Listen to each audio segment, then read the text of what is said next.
아이들과 훈육을 해야 되는 상황, 약간 헛갈릴 때가 있어요. 어떨 때는 꼭 훈육을 해야 되는지 좀 정리를 해드리고 싶은데요. 아이들과 반드시 훈육해야 되는 상황, 세 가지로 정리하도록 하겠습니다. 첫 번째는 아이가 위험할 때예요. 그러니까 아이가 뭐 놀이를 하다가 차도, 자동차가 다니는 곳에서 사고가 날 수 있는 공간에서 아이가 놀이하는 거예요. 그러면 훈육을 해야 돼요. 아이가 높은 곳에서 점프하려고 하면 당연히 훈육해야겠죠. 이와 비슷하게 아이가 위험한 상황에는 식습관에도 있습니다.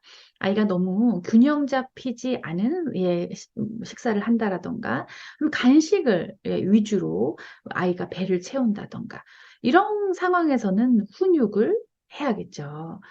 두 번째는 아이가 주말에 태블릿 PC나 핸드폰을 너무 많이 봐요. 그래서 뇌가 위험해져요. 이럴 때 역시도 훈육을 해야 되는 상황이라고 볼 수 있을 겁니다. 두 번째 상황은 아까는 아이가 위험했잖아요. 이제 타인을 위험하게 만드는, 아이가 공격적인 언행, 말이나 뭐 행동이나 혹은 공공장소에서 너무 시끄럽게 혹은 뛰어다니는, 이래서 타인에게 피해를 주는 행동이라면 반드시 훈육을 해야겠죠. 그래서 나, 타인, 요 두 가지 상황 정리가 되셨죠? 세 번째는 습관과 관련된 겁니다. 그러니까 습관, 루틴, 요 이야기인데요. 예를 들어서 아이가 어린이집을 등원하는 아이예요. 그렇다면 아침에 기상을 하여서 뭐 식사하고 뭐 씻고 그다음에 옷을 입고 이제 뭐 등원할 준비를 하는 거죠. 그다음에 등원을 하는 건데 아이가 어떤 날은 컨디션이 좋지 않아서 물론 아프면 쉬어야죠.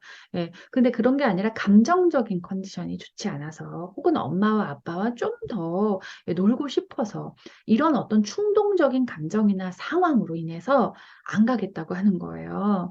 그러면 내가 이제 좀 달래고 이야기하다가 가끔은 지치거든요, 부모도. 예, 그러다 보면 아우 그래 그냥 뭐 가지 말자 이렇게 된단 말이에요. 그럴 경우가 아이가 일상적으로 겪는 루틴 속에서 내가 충동적으로 주장하는 것이 들어지는 상황인 거죠. 그러면 아이는 이게 습관과 루틴으로 이루어지지 않고 내 어떤 주장과 때에 따라서 바꿔질 수 있을 거야 라고 여기게 되는 거죠. 그와 비슷한 게 이제 하루를 마무리하는 수면. 예, 우리가 잠자는 루틴 중요하죠. 그래서 아이가 뭐 샤워를 하고, 그 다음에 아이가 여러 가지 루틴 중에 뭐 우리 책 읽는 것도 많이 하잖아요. 그래서 부모와 함께 책을 읽는 그런 습관을 가지고 있다라고 할 경우에 부모가 어떤 경우에는 아이가 원하는 만큼의 책을 다 읽어주시는 거예요. 열심히. 책은 좋은 거니까. 예, 그런데 어떤 날은 이제 한두 권 읽고 그만이야. 이렇게 하게 되는 거죠. 그러면 이제 감정에 따라서 더 읽을 수도 있고, 아닐 수도 있고, 감정에 따라서 얘 움직이는 경우가 생기는 거예요. 이런 경우 역시 마찬가지로 아이는 루틴을 경험하지 못합니다. 뭐, 이 닦는 거, 정돈하는 거 다 마찬가지죠. 아이가 일상적으로 반드시 알아야 되는, 습관적으로 들여야 되는 어떤 그런 부분들이 세 번째에 해당이 됩니다.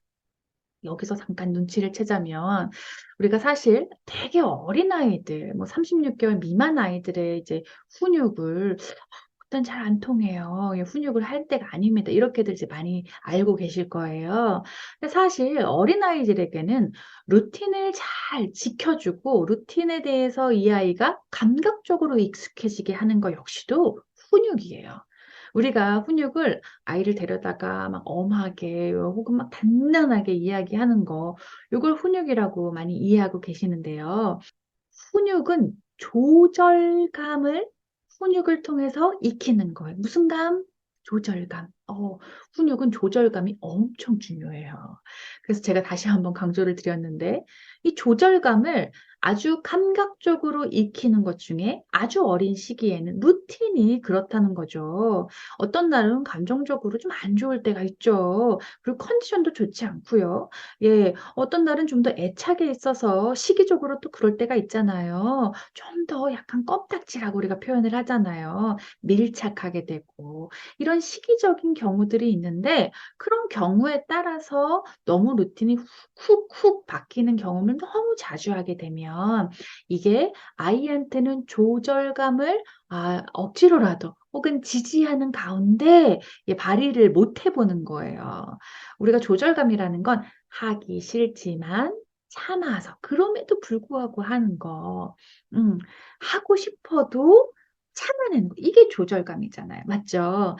그렇기 때문에 이 루틴을 지켜주는 것만으로도 지지해주는 것만으로도 우리가 36개월 미만의 아이들 훈육을 하지 않더라도 감각적으로 잘 익혀나가는 겁니다.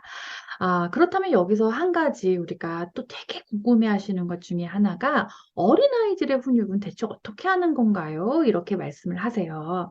어린아이들이라고 하면 방금 제가 언급해드린 36개월 이전 아이들. 이때 아이들 훈육하는 게 아니래요. 근데 말을 너무 많이 안 들어요. 특히 이제 아이들 막 18개월, 16개월 요 이후부터 한 24개월, 25개월 이때가 되게 힘들거든요. 그쵸? 이 시기가 너무 힘드니까 어떻게 해야 될지 모르겠어요. 이렇게 많이 말씀하시거든요. 예, 이 시기에 훈육 방법을 조금 설명을 해드릴 텐데요. 우선 이 방법을 우리가 알기 전에 왜 36개월 이전의 아이들은 훈육이 안 된다는 거야? 다 알아듣는데. 그래서 부모님들이, 제가 다 알아들으면서 저렇게 모르는 척을 해요. 이렇게, 예, 그렇게 말씀을 하시거든요. 부모님도 답답하시니까. 아이고. 근데 우리 아이들이 36개월 이전에는 아까 그 되게 중요하던 무슨 조절감, 요거를 발휘하기가 조금 아직은 일러요. 그래서 이 조절감을 아이에게 기대하기가 어렵다는 거예요. 아이들이 얼마나 대답은 잘하는데요. 이거 던지면 안 되는 거야. 그럼, 알았어. 이거 던지면 돼, 안 돼, 안 돼. 대답은 얼마나 잘하는데요. 그쵸? 머리로는 알아요. 근데 어머나 마음 조절이 내가 어렵네 이런 상황인 거예요. 그래서 이 친구들에게 조절해야 돼. 엄마랑 약속을 했어. 아빠가 지금 세 번째 말하는 거야. 이런 것, 예, 아무 의미가 없는 대화라는 거. 이제 좀 눈치채시죠? 예, 그렇기 때문에 이 친구들과 훈육을 하는 방법은 그나마 조절하게끔 하는 방법을 사용을 하는 거예요. 그나마 조절하게끔 하는. 그게 뭐냐면, 아이가 조절할 수가 없으니까, 그 대상을 삭제하거나, 뭐, 가령 이를테면, 아이가 장난감 때문에 떼를 쓰거나 힘들어해요. 뭐, 갖고 싶어, 만지고 싶어, 뭐, 사고 싶어, 이런 거예요. 네, 그랬을 때, 안 돼, 뭐, 안 되는 거야. 세 번 얘기해서. 아니고, 그냥 그 장난감을 없애거나, 장난감이 없는 곳으로 이동하는 게 바로 삭제 기법인 거죠. 그래서 아이의 관심을 이동시키는 거. 이게 두 번째 기법, 전환 기법입니다. 전환. 그래서 아이가 어떤 막 꽂혀 있는 어떤 관심이나 욕구나 이 감정에서 다른 것에서 감정과 욕구를 전환하여 조금 조절할 수 있도록 만드는 거, 있도록. 좀 이해가 되시나요? 근데 이거 36개월 이전 아이들에게만 통합니다. 이후 아이들은 자신을 무시한다는 느낌이 들어요. 그래서 아이들 막 화내거든요. 그러니까 자칫 큰 아이들에게 사용하면 큰 아이들은 아니지만 36개월 이상의 아이들에게 사용하면 안 된다는 거 염두에 두시면서 가져가시면 될 것 같아요. 제가 아까 훈육을 해야 되는 상황이 있어요라고 말씀을 드렸는데 오해하지 마시고 헛갈리지 마시라고 한 번 더 정리하고 갈게요. 우리가 아이에게 조절감을 가르쳐 주는 건데요. 이를테면 우리가 밥 먹는 습관도 세 번째 말씀을 드렸던 습관에 해당이 되겠죠. 뭐 아이가 이제 돌아다니고 싶지만 좀 앉아 있어야 돼. 그쵸? 먹으면서 이 아이가 숟가락과 뭐 포크나 젓가락질을 잘 소근육을 잘 이게 익혀가면서 흘리지 않고 좀 깔끔하게 먹어야 돼. 이런 것들이 최종 목표예요. 그런데 아이의 연령에 따라서 우리가 기대해야 되는 바는 좀 맞아야 되는 거예요. 아이는 4살인데 흘리지 마. 뭐 또 흘렸잖아. 왜 이렇게 더럽게 먹어? 뭐 주워. 뭐 이렇게 아이에게 핀잔을 준다면 아이에게는 목표가 도달할 수 없는 목표예요. 그럼 조절감을 내가 발휘를 해봐서 성취를 해봐야 조절할 수 있겠다가 느껴지는 거거든요. 우리가 운동을 할 때도 내가 할 수 있겠다라는 느낌이 드는 건 내가 할 수 있는 만큼의 과제가 주어졌을 때예요. 근데 내가 할 수 있는 만큼에서 조금 더 나가. 어려울 것 같은데 근데 옆에서 코치가 계셔요. 그래서 이 코치가 지지하고 돕는 대로 이렇게 쭉 가는 거죠. 그랬을 때 우리는 어때요? 그래요. 맞아요. 우리는 내가 할 수 있을 것 같다. 그래서 성취를 했어. 나 할 수 있구나. 이렇게 되는 거죠. 이게 바로 포인트예요.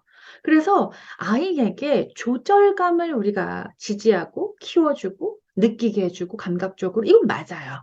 하지만 아이의 연령에 맞게 우리가 요구하고 기대하고 가르쳐야 되는 거예요. 그래서 이 부분이 우리가 과하진 않은지, 그리고 조절해야 되는 게 너무 많아. 그러니까 다시 말해서 아이의 연령은 낮은데 우리가 아이에게 요구하는 규칙은 너무 많아요. 그럴 경우는 아이 역시 버겁게 느껴집니다. 그러면 이게 어떻게 순환이 되냐면 아이는 스트레스가 높아요. 그럼 아이가 스트레스가 높으면 굉장히 감각적으로, 감정적으로 예민해지겠죠. 그럼 아이가 짜증이나 때나 화나 이런 것들을 자주자주 내고 벌컥벌컥 내는 느낌들이 듭니다. 그러면 부모가 또 힘이 들겠죠. 그러면 부모 역시도 감정적으로 대하게 되는 거예요. 그럼 아이는 조절감이나 내가 할 수 있겠다라는 성취감을 못 느끼게 되고, 그러면 우리가 훈육을 하는 게 되게 어렵다라는 느낌이 드는 거예요. 그래서 이 부분을 이제 우리가 헷갈리지 말고 가져가셨으면 좋겠어요.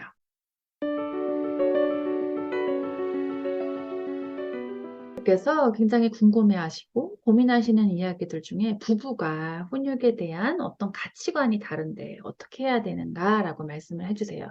근데 여기서 헛갈리지 마셔야 되는 것 중에 하나가 제가 지금 말씀드렸어요. 가치관이라고. 근데 방법에 있어서 뭐 아이에게 징계나 체벌이나 폭력이나 이런 걸 휘두르는 방법은 그건 잘못된 거예요. 거기에서 뭐 우리가 방법이 달라요. 어떻게 해야 될까요? 그거는 잘못된 방법을 가지신 분이 인지하시고 바꿔 나가셔야 돼요. 근데 제가 말씀드린 건 가치관이에요. 가령 이를테면 밥상에서 밥을 먹는데 아버지는 밥상을 다 비워야 돼요. 그래서 아이에게 꼭 다 먹기를 강조한단 말이죠. 아내는 그게 중요하지가 않아요. 아니, 남길 수도 있고 안 먹을 수도 있지. 그래요. 근데 아내는 밥상에서 되게 즐거운 정서가 중요한 거예요. 그래서 아이가 밥을 먹는 데 있어서 되게 즐겁고 재밌고, 그리고 함께 먹는 가족이 밥을 먹는 그 자리에서는 자리에 앉아줬으면 하는 그런 정서를 갖고 있는 거예요. 그러니까 이게 중요하게 생각하는 부분들이 밥상에서 이렇게 다를 수 있다. 물론 어떤 부분은 이게 통일될 수도 있어요. 같을 수도 있는데, 다른 경우를 가령 이를테면 제가 설명을 드리는 겁니다. 그랬을 경우에, 이제 서로가, 왜 저런 것 가지고 저렇게 중요하게 생각하지? 혹은 이제, 왜 이렇게 얘를 안 가르치지? 이렇게 생각이 든단 말이에요. 근데 이거는 모두가 달라요. 내가 지금 밥상에서만 이야기를 해서 그렇지, 아이가 뭐 친구와의 관계, 혹은 나중에 공부를 시작하면 공부를 하는 어떤 태도, 뭐 모습, 혹은 이제 아이가 생활하는 뭐 놀이하는 거에 있어서 어떤 방향 이런 등등도 다 다르단 말이에요. 어떤 분은 우리 아이가 좀 예의 바른 아이였으면 좋겠어. 다른 건 다 중요하지 않아. 예의가 발라야 돼. 그게 가장 중요해. 이렇게 보시는 분들도 있으시고요. 어떤 분은 좀 자유로웠으면 좋겠어. 자기 생각에 대해서 막 얘기를 했으면 좋겠어. 이렇게 각각 제 가치관이라던가 혹은 이상향, 그러니까 내가 이런 아이가 이제 사회에 나갔을 때 이런 아이로 좀 성장하여서 사회 속에서 살아갔으면 좋겠어라고 하는 게 있단 말이에요. 이건 이제 어린 시절의 환경에서 기인될 수도 있고요. 혹은 내가 살아보니까 인생에서 이런 어떤 기술이 굉장히 중요하고 나에게 그게 없어서 내가 힘들었어. 이런 어떤 과정에 있어서 형성이 되는 거예요. 만들어지는 거예요. 여러분은 어떠신가요? 이게 통일시켜서 한쪽으로 몰아주시는 분들도 계세요. 그러니까 우리가 아빠가 뭐 엄마에게 그래 나는 신경 안 쓸게. 그러면 자기가 이걸 다 알아서 해. 이렇게 얘기하시는 경우가 있는데, 사실 훈육을 하는 와중에서는 나의 어떤 가치관, 내가 중요하게 생각하는 부분들을 아이에게 전달하는 부분들도 있어요. 그래서 엄마는 타인에 대해서 좀 배려가 필요하다고 생각해. 그래서 이런 방법들이 있어. 이런, 그러니까 부모의 태도나 그래서 가치관이 우리가 유전학처럼, 우리가 내려오는 거잖아요. 근데 간혹 이게 너무 한쪽으로 통일되다 보면 뭐 아빠가 엄마에게 몰아주기식을 했어요. 그럼 아이는 크다 보면 아빠에 대해서 잘 모른다는 느낌을 굉장히 많이 받게 됩니다. 근데 아빠는 어떤 사람일까? 아빠 생각은 어떨까? 예, 이런 생각이 드는 거죠. 그래서 크고 나서 아빠를 이제 사람 대 사람으로서 보니까 아, 엄마랑 다르게 이런 면이 있었던 사람인데 난 자라면서 전혀 그걸 느끼지 못했네. 이러면서 또 거리가 예, 다시 가까워지는 게 아니라 또 멀어졌던 거리는 또 가까워지긴 좀 어렵거든요. 그래서 저는 훈육에 있어서는 선을 넘지 않는다면, 뭐, 이렇게 우리가 책임감을 중요하게 생각한다 그래도, 아까 전에 제가 말씀드렸죠. 연령에 따라서 맞는 기대와, 예, 그리고 과제를 주셔야 된다고. 근데 그 너무 과도하게 막 이렇게 하면 선을 넘는 거죠. 그렇지 않는 한, 나의 남편은, 나의 아내는 이걸 되게 중요하게 생각하는 사람이고, 그리고 나의 아내의 아이이기도 하고, 나의 남편의 아이이기도 하는 거예요. 그래서 이 아이도 아빠가 이런 사람인 줄, 엄마가 이런 사람인 줄 알아야 돼요. 그래서 아이는, 각각이 중요하게 생각하는 게 선을 넘지 않고 가르쳐 주는 거기 때문에 그렇게 융화되어 아이가 배우는 거거든요. 우리도 부모님을 떠올리면 아빠의 이런 면 때문에 내가 이런 걸 배울 수 있었고, 엄마의 이런 면 때문에 이런 것들을 터득할 수 있어. 이게 있단 말이에요. 예. 예. 그렇기 때문에 이런 점들을 가지고 막 다투시기보다 서로가 이런 이야기들을 나누시면서, 그런 점들이 되게 중요해서 밥상에서 혹은 어린이집의 어떤 일들이 당신에겐 되게 중요하게 고민이 되는 사안이고, 그렇기 때문에 그걸 가르쳐 주고 싶어 하는 거구나. 사실 나는 그게 되게 중요하다는 생각은 느낌이 들지 않거든. 나는 그래서 그런 걸 가르칠 수 없는데, 여보는 그런 걸 가르칠 수 있구나. 사회의 그런 구성원 중에 그런 거를 되게 중요하게 생각하는 사람도 있지. 그런 거예요. 그래서 이게, 부모님들 사이에서, 이런 대화들을 좀 자주 하시다 보면, 그, 우리 아내와 남편이 나의 사람이기도 하지만 그러니까 우리 아이의 부모이기도 하잖아요. 이렇게 좀 입체적으로 보이시게 될 겁니다. 또 반대로 아까 전에 말씀드린 것처럼 행동이 선을 넘는다던가 이럴 경우에는 반드시 이런 부분에 대해서 예, 조금 예, 수정하고 바른 방법으로 변화하는 과정을 거치셔야겠죠. 그래서 오늘 아이들의 훈육의 가치관, 예, 그리고 아이들 꼭 훈육을 해야 되는 상황, 그리고 어린아이의 훈육을 알아봤는데 좀 큰 아이들 훈육은 어떻게 해야 되는지 궁금하시죠? 제가 영상 너무 길어져서 다음 영상에서 어떻게 해야 될지 다뤄보도록 하겠습니다.